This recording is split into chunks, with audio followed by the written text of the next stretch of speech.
Ulog na to ang Cristo Rey. Mawag pa ni ang magpahibalupod ka na to nga katapusan karong Domingo hana sa tuig na to. Sa liturgical year, ang tuig diya simbahan.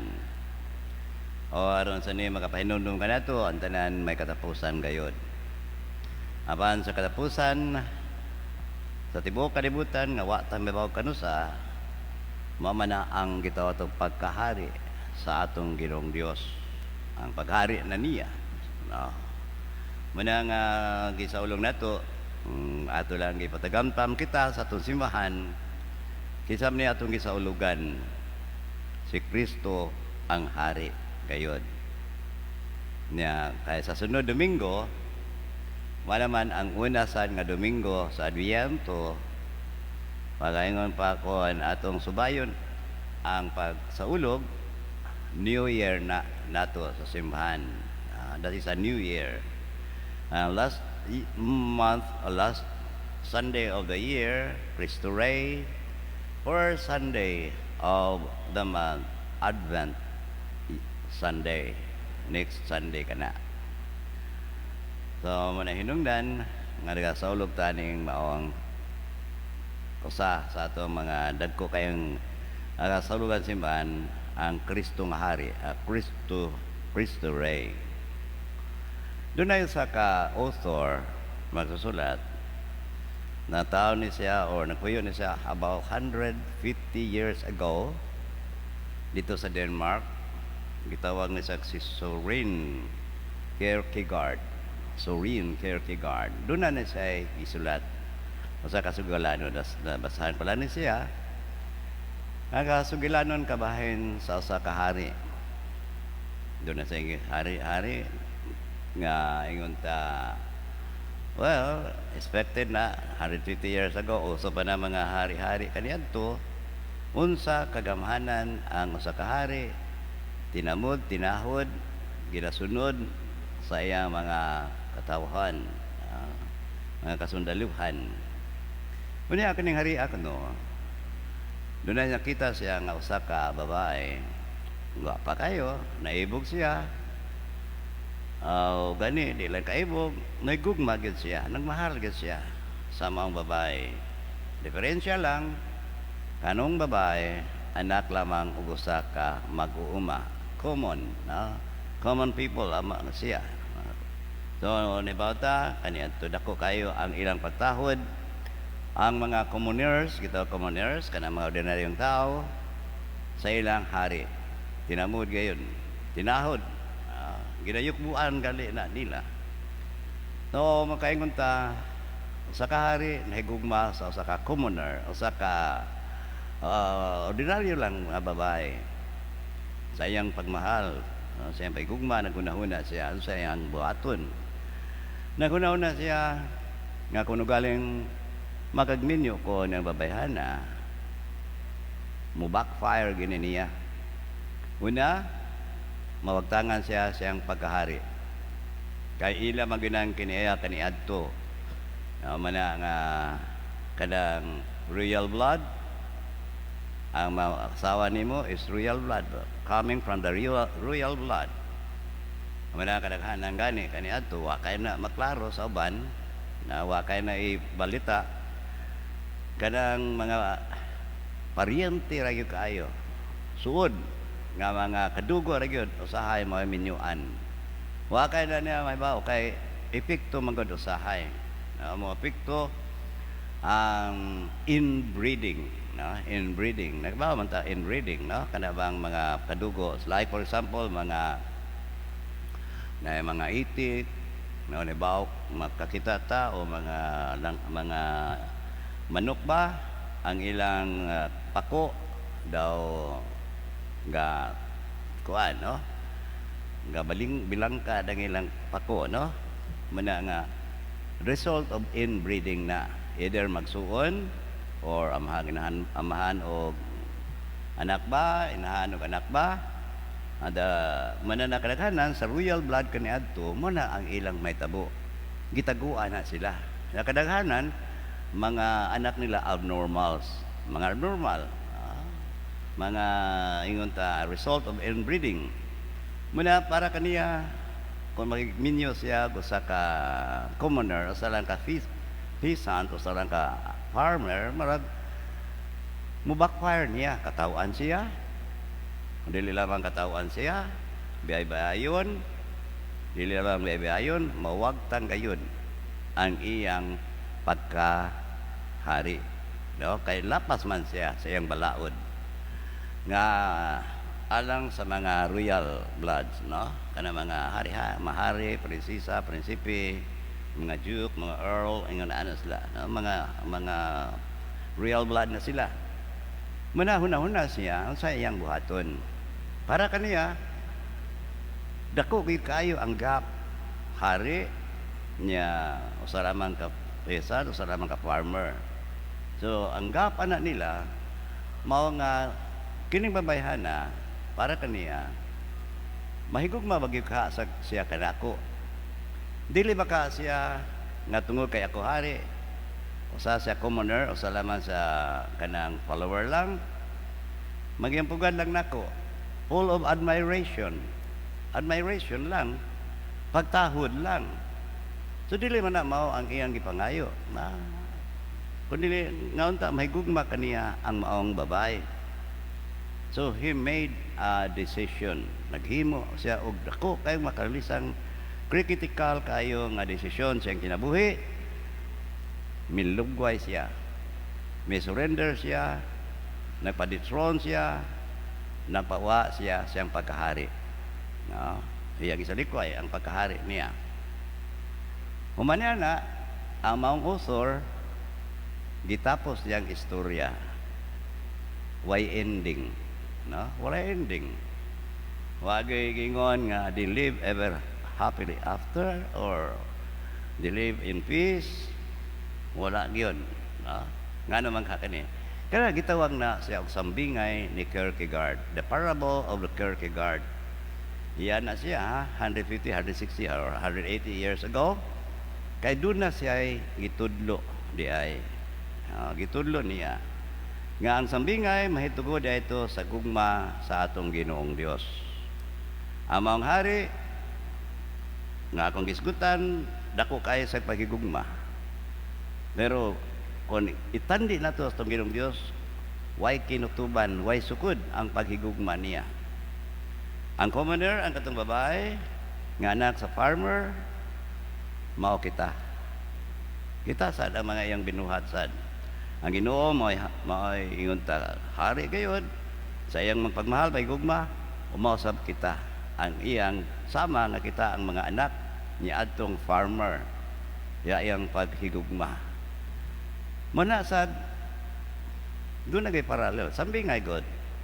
So nakita na to nga si ang atong Ginoo sa Kristo tinuod without losing his divinity, bisag wa siya mawa ang iyang pagka-Dios, mikanaog gid siya, no? Aron magpakasama, magpakahimo nga tao, nagpahimugso gud siya, pinaagi og usa ka binuhat ni Santa Maria.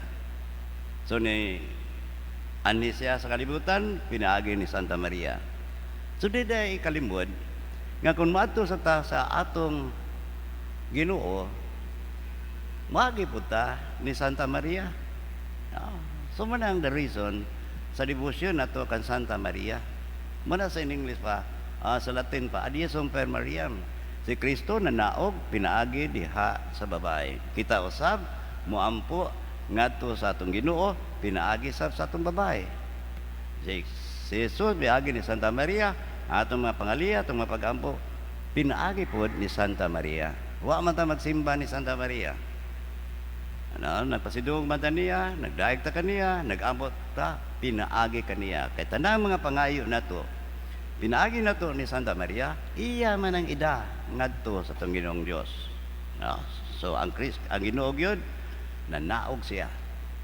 No, nagpasama sa atong hari nga gisgutan, denounce niya ang pagkahari, pero sa Kristo wa na denounce ang pagkahari kundi nagpadayon ang iyang divinity sa iyang pagka-Ginoo, nagpakahimo siya nga tao gyud.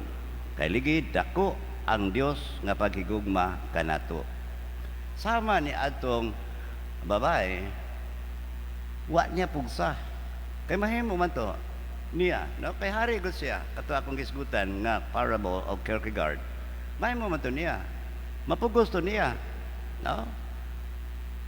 Hari gud siya, pertinggahanan. Pero wa niya pugsa. Masata. Wa kita pugsa sa atong Ginoong Dios. Wa na lang kata sa atong Ginoong Dios ang gitawag nato freedom of choice. Nga mahimo ta makapili. Sama itong babae na higugba baka siya, nakasal ba kayo ka siya, nag-ipon baka sila, and they live ever happily ever after ba? Pero kita, puparehas ta. Ano? Mo ang pangutana nga, maka-live ever happily ever after baka ta, uban sa itong Ginoong Diyos. Kaya wara ba ta? Wa ta pugsa niya. Ingon ana ang paghigugma sa Diyos kanato. Ingon ana ang iyang pagmahal kanato. Ingon ana ang iyang pagkahari. So man niya kisa ulob nato karon, no? Ang pagkahari niya kanato. Pero in practical, no? Practical yung kaya nato ngano wa niya tapusa, no? Ngano wa man ni tapusa. Kaya ligi mao na, no? Ang doon na siya katuyuan pagpadayag kung kinsa gayud kining Ginoo, kinsa gayud kining haria alang kanato. In practical, unsa man nato pag-apil sa mga misyon sa atong Ginoo kaningon ko siya, sultihan ko ikaw, no? Sultihan ko kamo nga niani ko aron pagsaksi sa kamaturan. Unsay kamaturan iyang gipasabot? Ang kamaturan nga nianhi siya aron sa pagpadayag nga siya hari, apan kamaturan nga mao ang pagtukod gayud sa gingharian niya ning dinhi sa yuta. Sa laing bahin, kita sad, parehas beta, doon na tayo sama ni Kristo hari ta. Kaniad to ang mga pari, propeta, hari ba? Ilon ka propeta, dihugan ka glana. Ilon ka o pari, dihugan ka glana. Until now ganit, no? Dihugan mi glana. Sa inig ordain namo. Dihugan po lana santa nga ang mga hari. Kita baya gidihugan ta, no? Gidihugan ta sa panahon sa itong bunyag, human sa paghugas, pagbubo og tubig sa pari ngadto sa ulo sa bata, nganlan siya mamani ana, no? Moingon dayon, no? Dihugan dayon og lana santa ang mga alimpu sa mga bata. Lana santa, ha? Dili na pareha sa lana nga inyong publishingan diri, lahi na. Kaniyang publishingan na, no. Dili na maong lana among gamiton, no. Holy oil na namo nga especially bless na siya during Holy Week, no, labi na sa Holy Thursday. Muna gamiton. Kunya dihugan ang bata sama nga si Kristo gidihugan nga pari, propeta ug hari. So hari po dahil tantanan, no? Niambit po ta, dili lamang moambit ta sa gugma ni Kristo, niambit po ta siyang misyon nga mao ang pagtukod sa gingharian sa Dios dinhi ning kalibutan. Muna nga mangutana ta karon tuig ano ingon lagi ta nga pila naman ka tuig may labay, pila naman ka tuig ang pagsaulong nato pagkahari sa atong Ginoo. Well, ang uban 70 anyos na siguro nagsaulog kasi 70 years old naman karon or 69 years old ba? Or 50 or 35 ba? Pero mangutan sa imong pagkahari, nakatampo ka sa gibuhat ni Kristo. Wa pa man tumahuman ang istorya niya. Hasta po ang atong istorya sa atong Ginoo.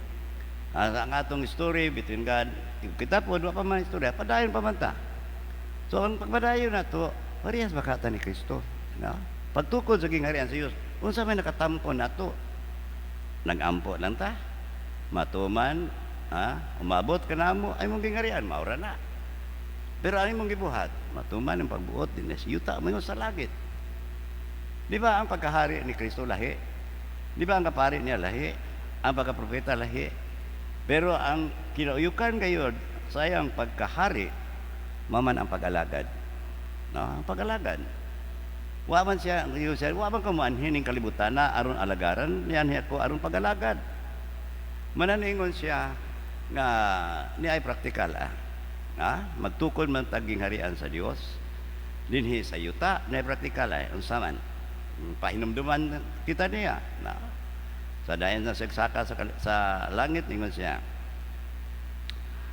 bisan unsa ang gibuhat nimo dinhi sa labing ubos sa akong mga tinun-an gibuhat na nimo diri kanako samtang ako gihaw gipainom ko samtang ako nga gigutom gipakaon ko nimo nang masakit ako napriso gibisitahan ko hubo ako gisininaan ko ingon ana ang pag-alagad ingon ana ang paghinay-hinay sa pagtukod sa gingharian sa Dios ang pag-alagad dili ang pag-alagad sa kaugalingon sama nga si Pilato nga gilagaran niya ang pagalingon niya muna nga na-compromise ang iyang pagkahari, no? Kaya nga naman, hadlok man siya, no? Hadlok man siya, gani, nangutana pag siya, unsa maday nabuhat ni wa say kalibutan.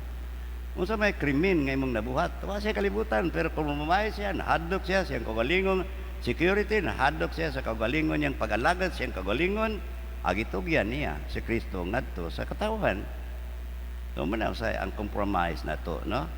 Sa atong pagtukod sa gingharian sa Dios nagdumili ta na kay ligi nahatag ta masakiton nagduha ta masakiton nagdumili ta niya nangayo na to makaon nangayo na to og matabang kay wa na sila kapuy-an pero in practical no nga pamaagi mo na ang pagtukod gingharian sa Dios hinay-hinay lang no sa mga magbuhat og balay hinay-hinay aman importante kanunay og dili mang ang kanunay pagasugdan na ang pag-alagad sa usa-usa kay ingon ni ana dili lamang si Kristo ay nag-function nagkinabuhi sa pagkahari kita usab iyang gipakitaan unsaon gyud pagpakahari ang pag-alagad sa uman so now sad nga ning ato nga mga pamalandong makapangutana hay naman ko dapita sa pagtukod sa gingharian sa Dios